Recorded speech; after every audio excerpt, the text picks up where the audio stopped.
How long do you plan to leech off me? He demanded, his voice dripping with contempt.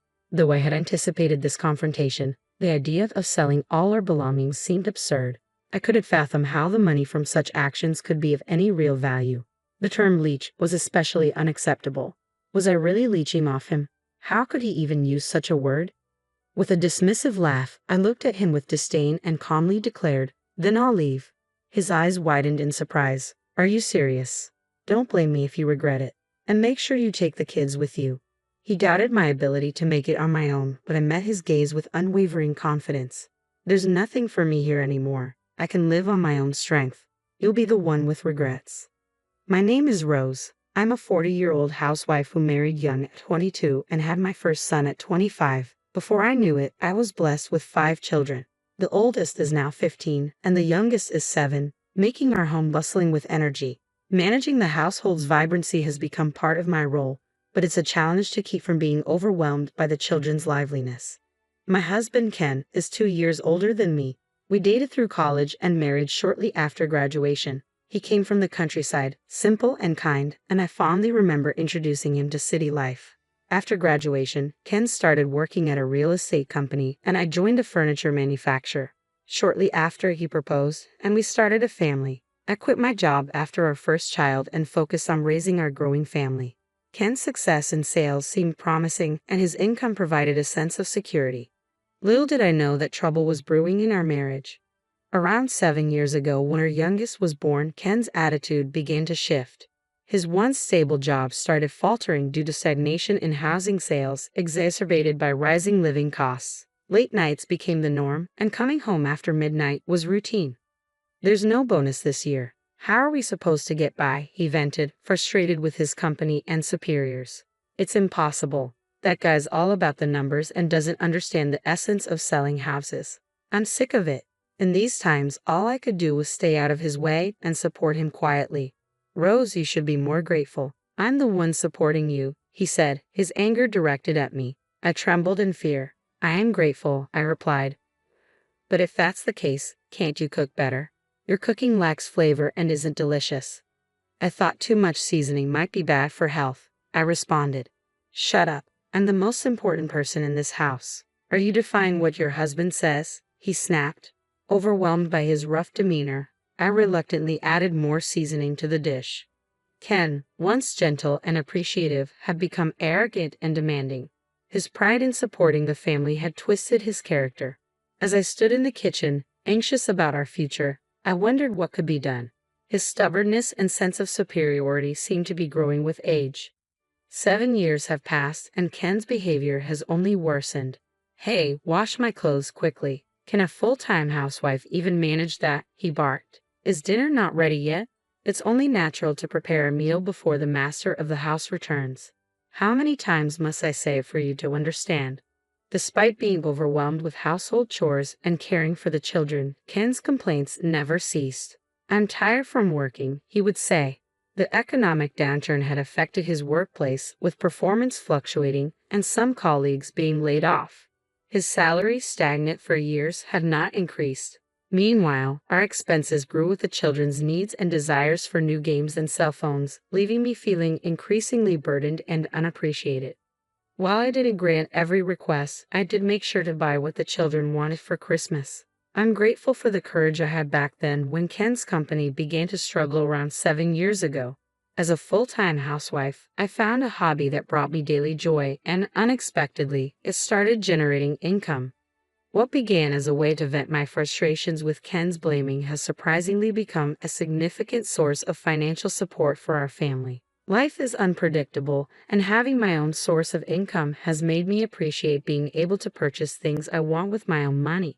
For a long time, I kept this new income stream a secret from Ken. I'd been using it to buy the children's birthday and Christmas presents, which he probably assumes are covered by his earnings. Ken has always been careless with money and not one to manage our finances, so I've handled our budget since the start of our marriage. I saw no need to clarify that these gifts came from my earnings. Having an income that I control has provided me with immense mental relief. Despite the challenges of earning money, the satisfaction of seeing my work appreciated is unparalleled. especially when compared to the silent dedication required for housework and childcare. It often feels like housework and childcare are the toughest jobs. I'm sincerely thankful to my past self for diving into this new hobby. One day, Ken came home on time, which was unusual, and in a surprisingly good mood. He made an unexpected offer. Tomorrow I've taken the day off. I'll handle the housework, so why don't you go out and take a break for once? Ken's offer was a pleasant surprise, and as a full-time homemaker, opportunities to take a break are rare. His sudden kindness was puzzling, and I worried about whether it was really okay to leave the housework to him. Are you sure you'll be able to manage? I asked. Ken, with an optimistic tone, assured me, it's fine, I'm an adult, I can handle the housework myself. Relieved, I'd agreed to take him up on his offer. Even though his motives were unclear, I was genuinely happy to be given the chance to go out, trusting his words. The next day, I decided to take a break and refresh myself. I received a message from an old university friend who wanted to catch up after a long time, so I went out to meet her. We had a lovely time reminiscing about our college days and chatting about our children. During a break in our conversation, my friend's tone grew serious. There's something I need to talk to you about, she said quietly, making sure no one else could overhear. She was one of the few friends who knew a lot about me and Ken, and as she began discussing him, I instinctively sat up straighter, eager to listen. I'm really sorry if I'm misunderstanding, but I felt it was important to tell you, she said, her brow furrowed with concern. Her words left me shocked and unable to hide my surprise. A surge of disbelief washed over me, yet in light of Ken's recent behavior, I couldn't help but feel that things were starting to make sense. His sudden offer to handle the housework, which was almost unheard of, especially since it wasn't my birthday or Mother's Day, had seemed suspicious. After hearing my friend's revelations, Ken's peculiar actions suddenly seemed to have a motive behind them. I'm sorry for bringing this up so suddenly, my friend said apologetically. I didn't want to lie to you. Thank you for telling me, I replied, feeling a mix of gratitude and shock. We promised to meet again soon and parted ways. Having learned an astonishing truth during what was supposed to be a rare break, I contemplated the future for myself and my children. Returning home, I was greeted by an unsettling sight. It was past 5:00 p.m., and I needed to start preparing dinner. The elementary school children should have been home by now. As I entered the house and removed my shoes at the entrance, I walked into the living room, only to find it completely empty. The furniture and appliances that should have been there were gone. The children were likely in their rooms doing homework, as they were not in the living room. I stood frozen at the entrance, bewildered and unsure of what to make of the scene before me. I heard Ken's voice behind me. Oh, you're back already? He said, smiling for some reason as he glanced at me. What happened here? Why is all the furniture gone? I asked, my confusion growing.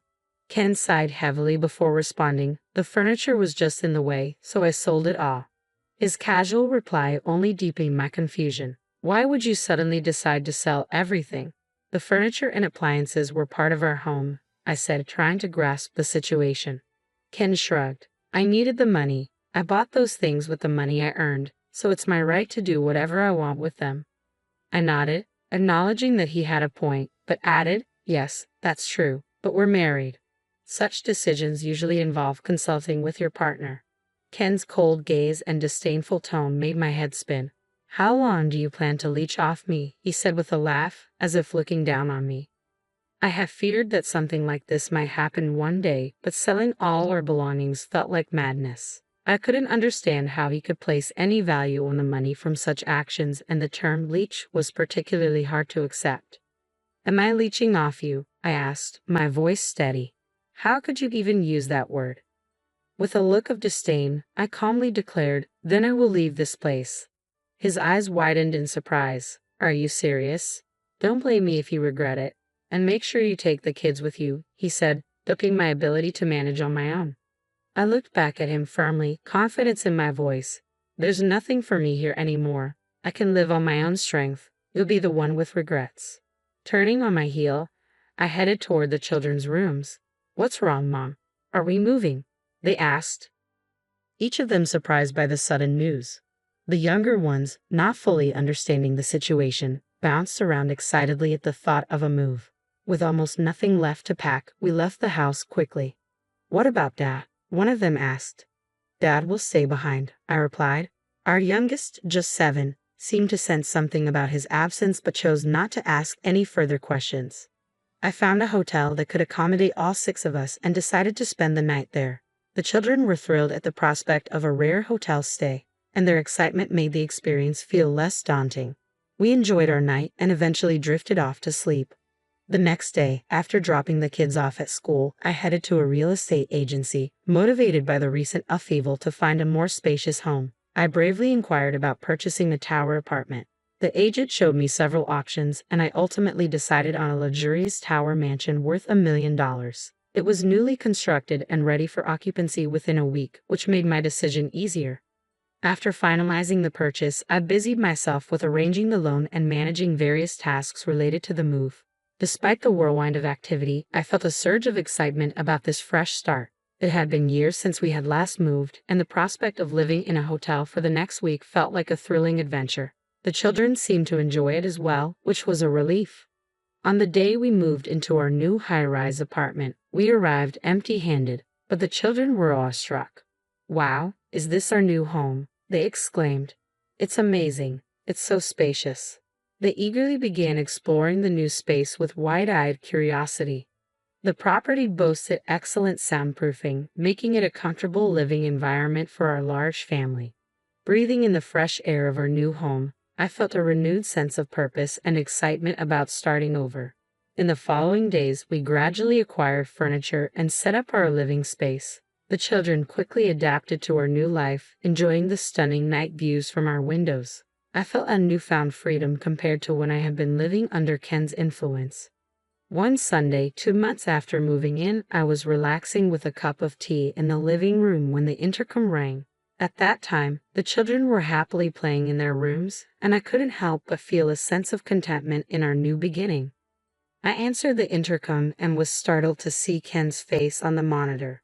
"I finally found you," he said, his voice demanding. "Why are you living in a place like this? Open the door and let me in." I hesitated, unsure how to respond. I didn't want to let him into the apartment, but causing a scene in the lobby would inconvenience the other residents. Since we were still legally married, ignoring him entirely wasn't an option. Eventually, I decided it would be best to let him come up and speak with me. I pressed the button to open the entrance. It took him a while to reach my floor, likely confused by the elevator system. 10 minutes later, I heard him shouting from the entrance, and I hurried to open the door. "What's the meaning of this?" he demanded as he stepped inside, his voice filled with disbelief. "Why are you living in such an expensive apartment? It doesn't make sense for a housewife to be in a place like this." Ken's harsh words and insults were met with silence. The children, alerted by their father's voice, briefly peeked out of their rooms before my eldest son guided them back. "You were the one who told me to leave," I responded calmly. "I did as you asked and brought the children with me. So you have no right to complain." Ken seemed unable to accept my independence. He had never managed the household finances and was oblivious to how money was being spent. "You think you were supporting the family, but your income alone couldn't support us," I continued. "Your company was failing, and you were giving me fake pay slips." Ken took a step back, stunned. "How did you know?" he asked, clearly shocked that his deception had been uncovered. I sighed, recalling how he had provided falsified pay slips showing a lower amount than what he actually earned. Once I took over managing our finances, I discovered the truth. It's impossible for me, as the one managing our finances, not to notice discrepancies, I explained. Records showed that more than half of the deposit was withdrawn immediately. I assumed you needed some pocket money, but the $680 left over seemed odd when your actual pay should have been $2,700. Ken protested. "It's my money. What's wrong with spending it how I want?" "Exactly," I agreed. "But you never gave me any money to spend freely, so I decided to earn my own. I've become a popular influencer among housewives. What started as a hobby has turned into something much bigger. My video channel now has 1 million subscribers." Ken's eyes widened in disbelief. 1 million subscribers? You're an influencer? "Yes," I confirmed calmly. "I focus on how a full-time housewife can efficiently manage household chores, and my channel has become quite successful." Ken's astonishment was evident, and the children, curious about the commotion, peeked out of their rooms once again. It felt almost like a scene from a storybook, with Ken struggling to grasp the reality of my newfound success. I continued posting videos showcasing various homemaking techniques, which resonated with many people in similar situations. The positive feedback poured in, with comments like, "This is a great idea," and "I tried the cleaning product you recommended." The number of followers on my channel grew rapidly as a result. Last month, I received an offer from a TV producer, which gave me the opportunity to appear on television. The income from this hobby had become substantial enough to cover our living expenses and allow me to buy things for my family. I had kept this success a secret, anticipating that he might oppose it. But I've been contributing to our household with my earnings, so you shouldn't have any complaints. Ken, however, was incredulous. "It's unbelievable that you didn't tell me. We're married. Important things should be shared," he argued, raising his voice. At this point, I decided to reveal a long-held secret. "Oh, and why didn't you tell me about your affair?" I asked. "I met an old university friend recently. She mentioned seeing you enter a hotel with another woman. That's what my friend told me the day I left." "What affair? What are you talking about?" Ken asked, clearly flustered. "I have proof," I said, showing him the photo my friend had sent me. Ken's face went pale as he looked at the image. "Why do you have this?" he asked, shocked. "Well, obviously to have an advantage in case we get divorced," I replied. "Divorce?" Ken seemed flustered and unprepared for this turn of events. "Please don't take it to court. I beg you. You drove me out of the house to live with another woman. You have no excuses left. If you refuse, I'm prepared to take this to court," I said firmly. Ken's pleas grew more desperate, but my children, who had come out of their rooms, dragged him toward the entrance.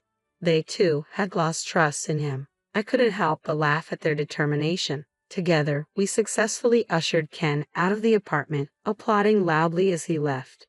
As promised, I sent Ken the divorce papers, and he signed them. After the divorce was finalized and I received the alimony, I learned that Ken had been falsifying his pay slips and misusing company funds. His mistress, who had extravagant spending habits, had been a scam artist, and Ken had been completely duped. Now, with Ken having lost his job, his mistress, and his family, he was aimlessly drifting through life. Despite his predicament, I couldn't bring myself to feel any sympathy for him. Meanwhile, my children and I are thriving in our new home. My media exposure has increased, and my income continues to rise steadily. At this rate, I'll be able to pay off the mortgage early. In this new chapter of my life, I am committed to living authentically and true to myself.